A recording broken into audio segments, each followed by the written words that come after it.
Salam sejahtera dalam kasih Tuhan Yesus Kristus, dan kembali saya ucapkan selamat pagi. Selamat kita akan sehidangan dengan Tuhan lewat kebenaran firman Tuhan. Puji Tuhan, Tuhan boleh menyertai kita sepanjang seminggu lamanya di dalam segala aktivitas kita, dan juga Tuhan boleh menyertai perjalanan pelayanan kami lewat seri meeting Sekolah Alkitab angkatan yang ke-37. Hari Jumat kami boleh tiba dengan selamat di tempat ini setelah berkeliling di Toraja Utara, bahkan sampai di Sulawesi Tengah. Saya percaya ini semua berkat doa dari hamba-hamba Tuhan dan sidang jemaat yang ada di tempat ini. Puji Tuhan. Saatnya kita akan membaca firman Tuhan yang saya ambil di dalam Efesus pasal yang ke-5 ayat yang ke-9. Dan untuk menghormati pembacaan firman Tuhan, saya jemput Bapak Ibu Saudara sekalian bangkit berdiri.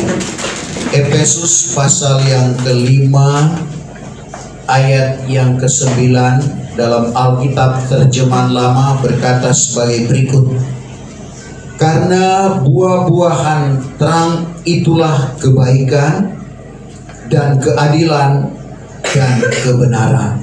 Terima kasih, puji Tuhan. Silakan duduk. Firman Tuhan yang kita baca dan kita dengar pada pagi hari ini adalah suratan Paulus yang ditujukan kepada jemaat yang ada di Efesus. Jemaat yang ada di Efesus sama dengan Bapak, Ibu, saya dan saudara, yang tadinya tidak berpengharapan di dalam dunia ini, tidak bertuhan di dalam dunia ini. Berarti tidak ada keselamatan. Karena berdasarkan Amos pasal yang ketiga ayat yang kedua, bahwa hanya bangsa Israel yang dikenal oleh Tuhan. Amos pasal 3 ayat yang kedua. Daripada segala bangsa yang di atas bumi, daripada segala bangsa yang ada di atas bumi, hanya kamu yang sudah kenal. Hanya umat Israel yang dikenal oleh Tuhan, karena mereka merupakan bangsa pilihan Allah. Tetapi Bapak Ibu Saudara yang kekasih di dalam Tuhan Yesus Kristus, Tuhan Yesus diutus oleh Bapa untuk mengembalikan umat Israel yang sudah jauh dari Tuhan, yang sudah meninggalkan Tuhan, sebagaimana yang dinubuatkan oleh Nabi Yesaya, supaya mereka kembali mencari Tuhan. Meskipun mereka adalah milik Tuhan, tapi karena mereka sudah meninggalkan Tuhan. Yesaya 55 ayat yang ke-6. Hendaklah kamu mencari Tuhan sementara lagi boleh mendapat Dia. Hendaklah kamu mencari Tuhan sementara boleh mendapat Dia. Berdoalah kepadanya. Berdoalah kepadanya sementara lagi Ia hampir. Karena kehidupan mereka bagaimana dinubuatkan di dalam Yesaya pasal 1. Lembu tahu tuannya, keledai tahu palungan tuannya, tetapi Israel tidak berpengetahuan. Sebab itu dengan berbagai cara Tuhan mengutus para nabi-nabi untuk mengembalikan mereka kepada Tuhan. Tapi sayang, mereka tidak mendengarkan setiap himbauan para nabi untuk mereka datang kepada Tuhan. Sehingga Tuhan mengutus Bapa, mengutus anaknya, yaitu Tuhan Yesus Kristus, untuk mengembalikan umatnya. Karena di dalam Yohanes 1 ayat 1, sebenarnya Tuhan Yesus datang pada kali yang pertama hanya untuk miliknya, dalam hal ini umat Israel. Yohanes 1 ayat 11. Maka datang datanglah ia kepada miliknya sendiri. Datanglah ia, Tuhan Yesus Kristus, kepada miliknya sendiri, yaitu umat Israel. Dan orang yang dimilikinya itu pun tiada menerima dia. Orang yang dimilikinya, dalam hal ini Israel, tidak menerima dia. Bukan hanya tidak menerima, bukan hanya menolak, bahkan menyalibkan dia. Karena mereka menganggap bahwa dia bukan Tuhan. Dia adalah anak Yusuf dan Maria. Sehingga mereka membawa dia ke bukit Juljuta. Kristus mengalami kematian. Tapi ternyata kematian Kristus mendatangkan keuntungan bagi Bapak, Ibu, saya dan saudara yang sebenarnya digolongkan sebagai orang kafir, orang yang tidak berpengharapan, orang yang tidak bertuhan. Berarti tidak ada keselamatan. Coba kita baca Efesus 2 ayat 11 mulai. Sebab itu Ingatlah bahwa dahulu kamu pada lahirnya kafir. Kamu, sidang jemaat Efesus, sama juga dengan Bapak, Ibu, saya dan saudara, dahulunya adalah kafir. Dan dikata tiada bersunat oleh orang yang dikatakan bersunat, yang pada lahirnya dibuat dengan tangan. Tatkala itu kamu jauh daripada Kristus. Tatkala itu kamu jauh daripada Kristus. Asing daripada hak orang Israel. Asing daripada hak orang pilihan Allah, yaitu umat Israel. Dan orang asing di dalam perjanjian yang dijanjikan. Orang asing di dalam perjanjian yang dijanjikan itu. Dengan tiada berpengharapan. Tidak punya pengharapan. Dan dengan tiada bertuhan di dalam dunia. Tidak bertuhan di dalam dunia ini. Tetapi di dalam Kristus Yesus. Tetapi di dalam Kristus Yesus. Kamu yang dahulu berjauhan. Tadi kita di luar Israel dianggap sebagai orang jauh. Sekarang sudah didekatkan oleh darah. Sudah didekatkan oleh darah Kristus. Kristus merobohkan dinding pemisah antara yang jauh dan yang dekat, antara Israel sebagai umat pilihan Allah dan di luar Israel sebagai orang kafir. Jadi jangan tersinggung kalau kita disebut sebagai orang kafir. Memang di luar Israel itu adalah kafir. Tapi dengan kematian Kristus, dengan darah Kristus yang merobohkan dinding pemisah, sama-sama boleh memperoleh keselamatan. Baik itu orang dekat umat Israel maupun di luar Israel yang disebut Paulus adalah orang jauh. Ayat 14 Efesus 2. Karena ia sendiri menjadi perdamaian kita. Ia sendiri menjadi perdamaian kita. Yang menjadikan dua pihak itu satu. Menjadikan dua pihak yang jauh dan dekat itu menjadi satu. Dan merobohkan dinding penyekat yang di tengah. Merobohkan dinding pemisah penyekat yang di tengah. Yaitu perseteruan itu. Perseteruan itu. Dengan menyerahkan tubuhnya. Dengan menyerahkan tubuhnya dengan kematian. Sehingga ayat 17 Efesus 2, maka datanglah ia memberitakan kabar kesukaan dari hal perdamaian kepada kamu yang jauh, yaitu di luar Israel, dan perdamaian kepada orang yang dekat. Kita bersyukur Bapak Ibu Saudara, tadinya kita orang jauh sama dengan jemaat Efesus ini, tapi sudah didekatkan dengan darah Kristus. Berlaku Yohanes 1 ayat 29. Lihatlah anak domba Allah yang mengangkut dosa isi dunia. Jemaat yang ada di Efesus ini adalah jemaat yang dibangun oleh Paulus dengan pengajaran rasul, atau dengan kata lain, jemaat Efesus ini dibangun dengan pengajaran yang diwahyukan oleh Tuhan. Efesus 2 ayat yang ke-20. Dibangunkan di atas alas segala rasul dan nabi-nabi. Bangunkan di atas segala alas rasul dan nabi. Maka batu penjurunya itulah Kristus. Batu itulah penjuru, yaitu Yesus Kristus. Jemaat yang ada di Efesus dibangun dengan pengajaran yang diwahyukan. Karena sebagaimana pengakuan Paulus dalam Galati 1 ayat 11-12, meskipun dia pernah berguru pada guru besar Gamaliel namanya, tapi ternyata Bapak Ibu Saudara, dia telah menerima wahyu yang daripada Tuhan, dan itulah yang diberitakan kepada jemaat Efesus.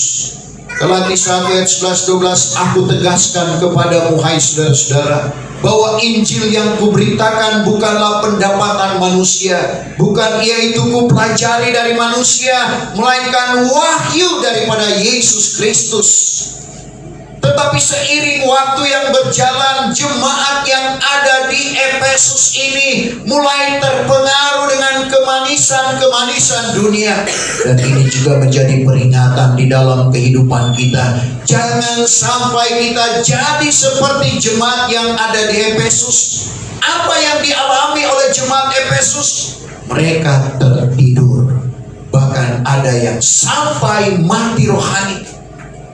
Tetapi sekali lagi jemaat Efesus ini sangat beruntung. Selain mereka ditegur oleh Paulus, mereka juga ditegur oleh Tuhan melalui Rasul Yahya.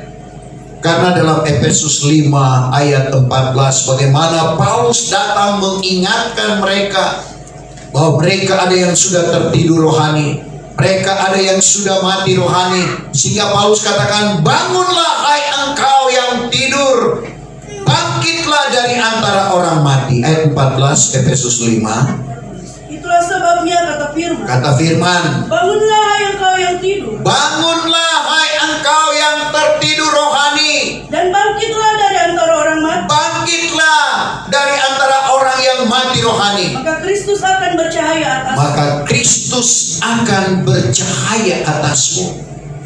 Jadi karena kemanisan dunia membuat jemaat yang ada di Efesus ini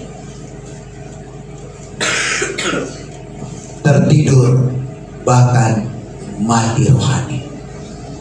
Karena kemanisan dunia membuat mereka meninggalkan kasih yang mula-mula.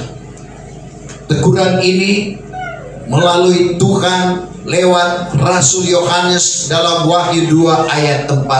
Itulah yang mengakibatkan jemaat Efesus tertidur dan mati rohani. Wahyu 2 ayat 4.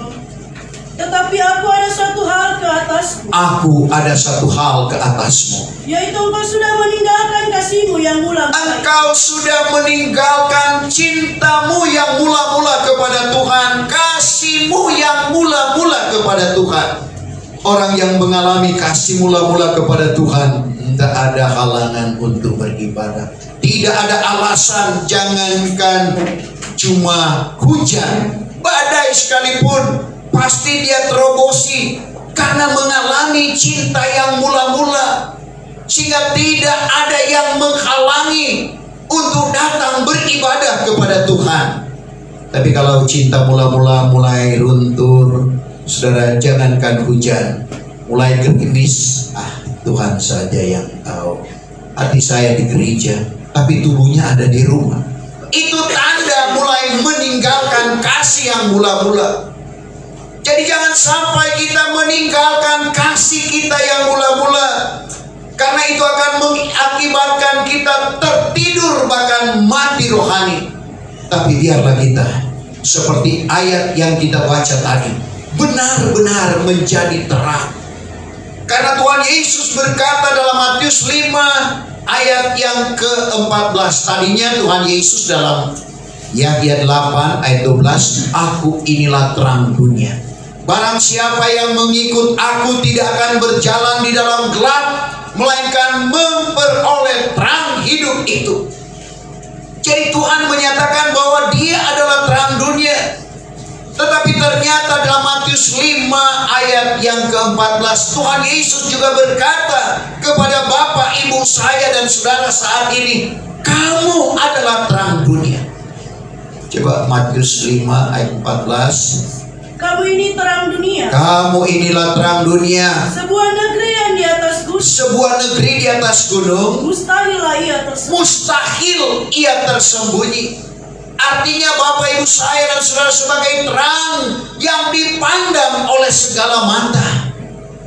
Mari kita benar-benar mengeluarkan buah dari terang itu. Seperti firman Tuhan yang kita baca, karena buah-buah terang itu kebaikan.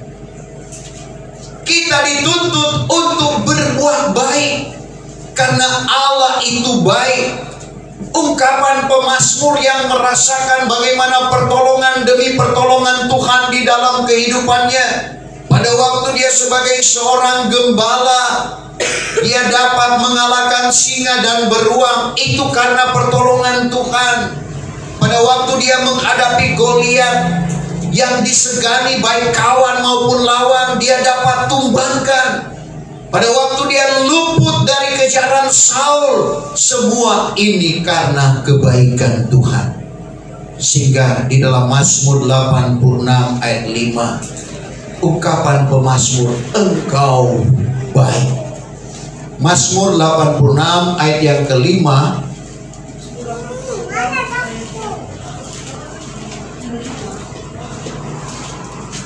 karena Engkau ya Tuhan, Engkau ya Tuhan, baik dan Engkau suka mengampuni. Baik dan suka mengampuni. Lagi besarlah kemurahan-Mu. Besar kemurahan-Mu akan segala orang yang berseru kepadamu. Akan segala orang yang berseru kepadamu. Pernyataan pemazmur, Engkau baik dan suka mengampuni. Karena Bapak Ibu Saudara, kita juga perlu melakukan demikian. Karena salah satu dosa yang tidak diampuni bukan hanya menghujat roh, seperti doa yang diajarkan oleh Tuhan Yesus, ampunilah kami seperti kami mengampuni orang yang bersalah kepada kami. Dalam Matius pasal 6 ayat 12 dan ayat yang ke-15 kita baca. Matius 6 ayat 15. Tetapi jikalau tiada kamu mengampuni kesalahan orang, jikalau kamu tidak mengampuni kesalahan orang, niscaya Bapamu pun tiada akan mengampuni kesalahan. Niscaya Bapamu tidak akan mengampuni kesalahanmu. Jadi kita perhatikan, jangan sampai itu terjadi di dalam kehidupan kita. Bukan hanya menghujat roh yang tidak dapat diampuni, kalau kita juga tidak mengampuni orang yang bersalah kepada kita, dosa kita tidak akan diampuni. Sebab itu pemazmur mengungkapkan dalam ayat yang kita baca ini, Tuhan Engkau baik dan suka mengampuni. Jangan kita membalas kejahatan dengan kejahatan, tapi tewaskan, kalahkan kejahatan dengan kebajikan. Itu diungkapkan oleh Paulus dalam Roma 12 ayat yang ke-21. Janganlah engkau ditewaskan oleh kejahatan. Jangan engkau ditewaskan oleh kejahatan, melainkan tewaskanlah kejahatan itu dengan kebajikan. Tewaskanlah kejahatan dengan kebajikan. Kebajikan menurut Kamus Purwadarminta, sesuatu yang mendatangkan kebaikan. Jangan kita membalas kejahatan dengan kejahatan, tapi kalahkan kejahatan itu dengan sesuatu yang mendatangkan kebaikan. Inilah yang Tuhan inginkan di dalam kehidupan kita, dan itu merupakan salah satu buah dari terang. Masih pemazmur kalau kita baca dalam pasal 145 ayat 9. Baiklah Tuhan kepada sekaliannya, termasuk Bapak, Ibu, saya dan saudara. Mazmur 145 ayat 9. Ke-9. Oh baiklah Tuhan kepada sekalian. Baiklah Tuhan kepada sekaliannya, termasuk Bapak, Ibu, saya dan saudara. Rahmatnya pun adalah atas segala perbuatan. Rahmat atau belas kasihannya terhadap perbuatannya. Kita boleh rasakan akan kebaikan Tuhan kalau kita ada sebagaimana ada pada saat ini. Kita masih ada di dalam panggilan Tuhan. Sebab itu sebagaimana pemazmur dalam Mazmur 116 ayat 12, apakah yang dapat kupersembahkan kepada Tuhan untuk membalas akan segala kebajikannya akan daku.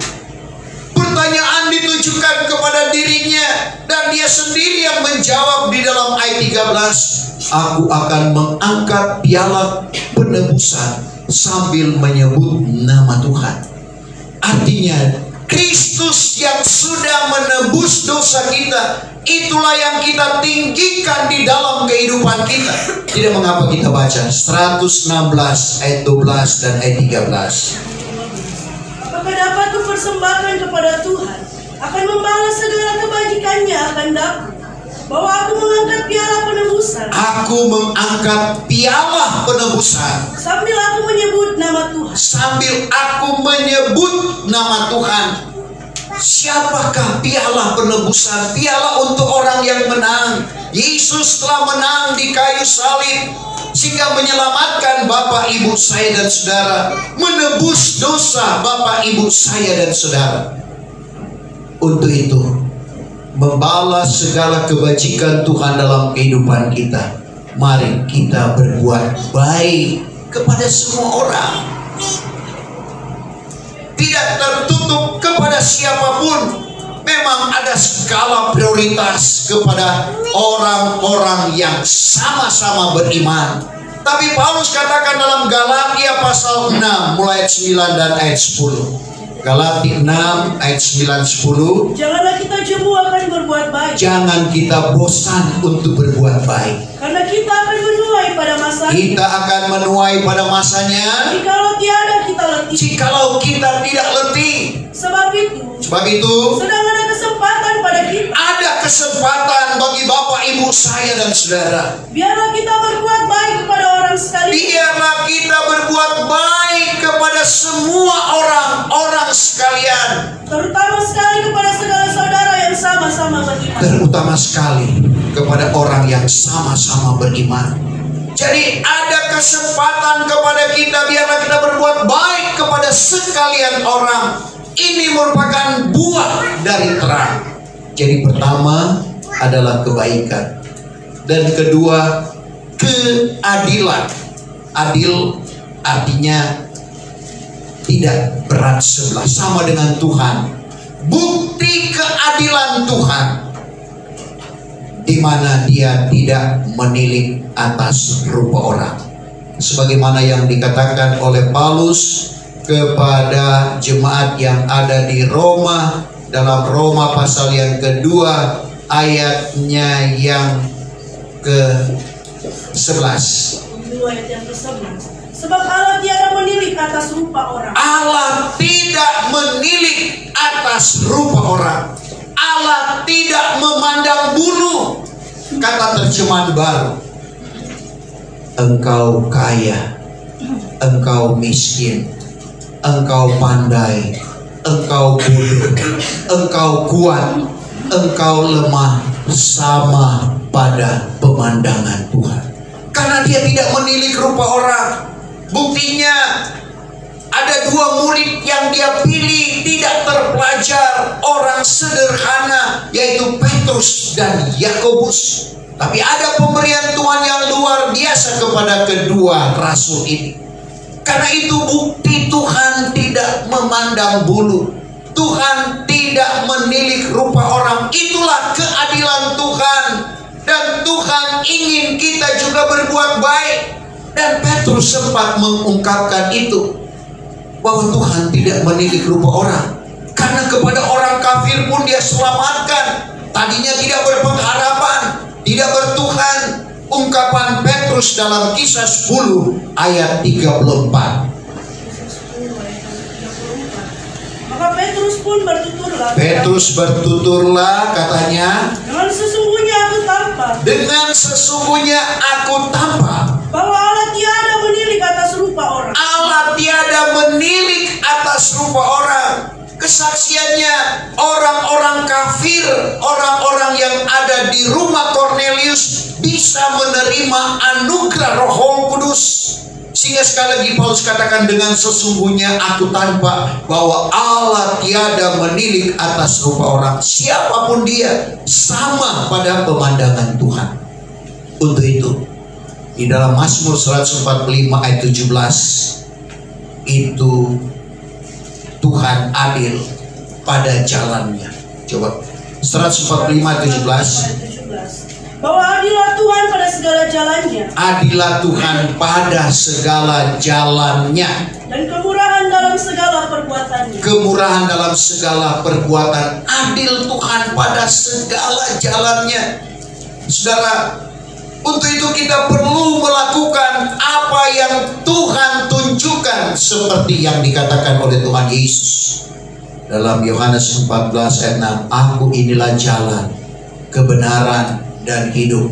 Seorang pun tidak sampai kepada Bapa kecuali dengan aku. Karena dia adil di dalam segala jalannya, siapapun yang mau datang kepadanya, dia tidak tolak Bapak Ibu Saudara.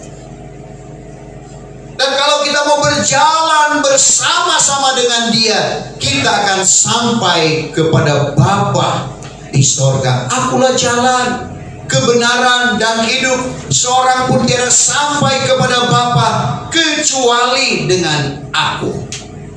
Kita perhatikan juga dalam Mazmur 116 ayat 137 menunjukkan bahwa Tuhan adil dan hukum Tuhan itu benar, tidak ada yang salah. Ayat yang ke-137. Ya Tuhan, ya Tuhan, Engkaulah adil, Engkau adil, dan segala hukum-Mu itu benar adanya. Segala hukum-Mu benar adanya, tidak ada yang salah, karena Tuhan tidak berat sebelah. Tuhan tidak menilik rupa orang, itulah keadilan. Dan hasil dari keadilan itu, kalau kehidupan kita adil, Bapak Ibu Saudara, apa yang akan kita dapatkan? Kesenangan dan sentosa.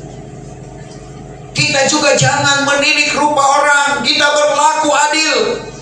Nubuatan Yesaya pasal 32 ayat 17, hasil keadilan, kesenangan, dan sentosa.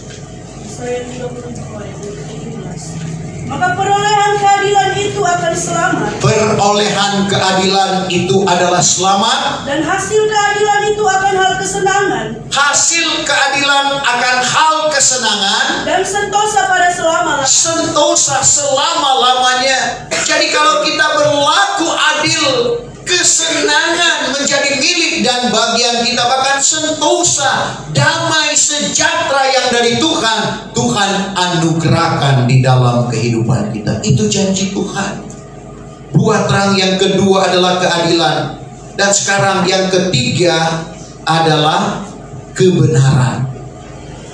Bapak Ibu Saudara, Tuhan ingin kita sampai pada kebenaran yang sesungguhnya. Kenapa?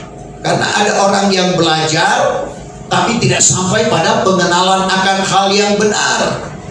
Dalam 2 Timotius 3 ayat 7, banyak orang belajar, tapi tidak pernah mencapai akan kebenaran itu. Bahkan menolak kebenaran. 2 Timotius 3 ayat 7.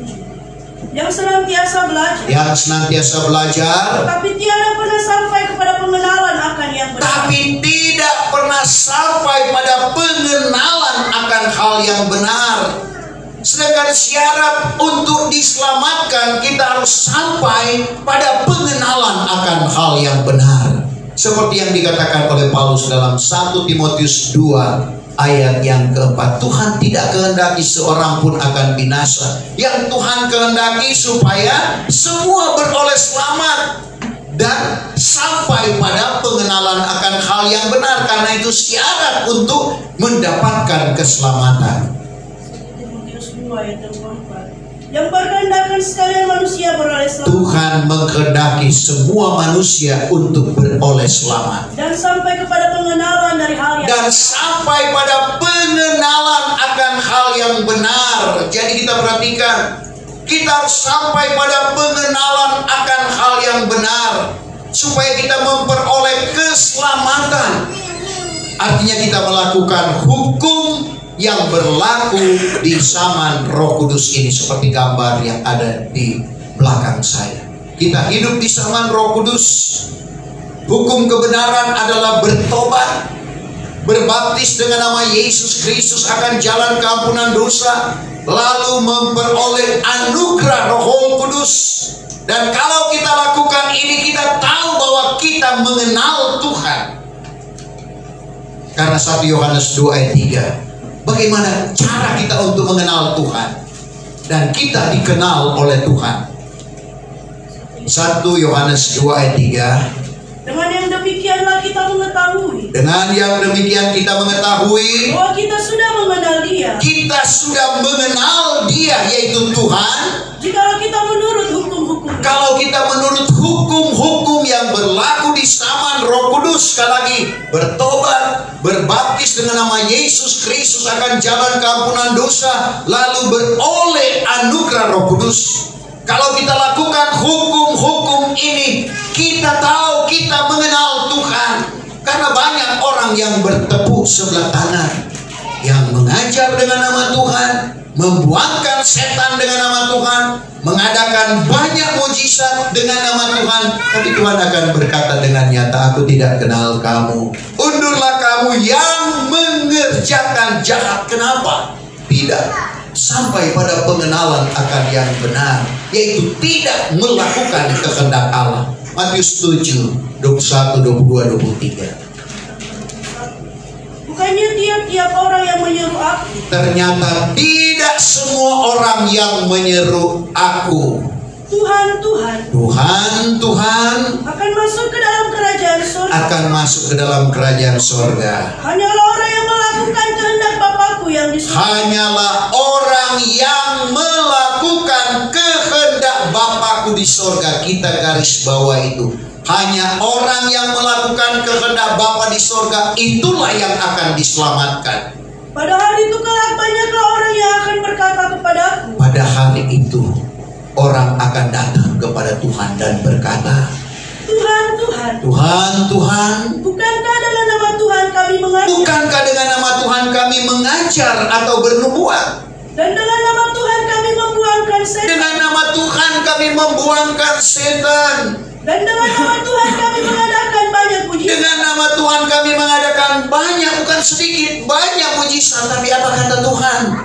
Pada ketika itu aku akan berkata kepada mereka itu dengan nyata. Tuhan berkata dengan nyata, bahwa tiada pernah aku mengenal kamu. tidak pernah aku mengenal kamu. Undurlah daripadaku, hai kamu yang mengerjakan. Undurlah daripadaku, hai kamu yang mengerjakan jahat. Sangat miris Bapak Ibu Saudara.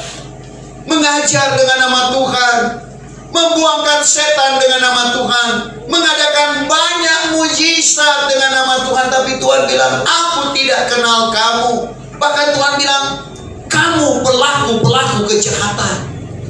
Ternyata kejahatan pada pemandangan Tuhan bukan hanya perampok, pembunuh dan sebagainya, tidak melakukan kehendak Allah.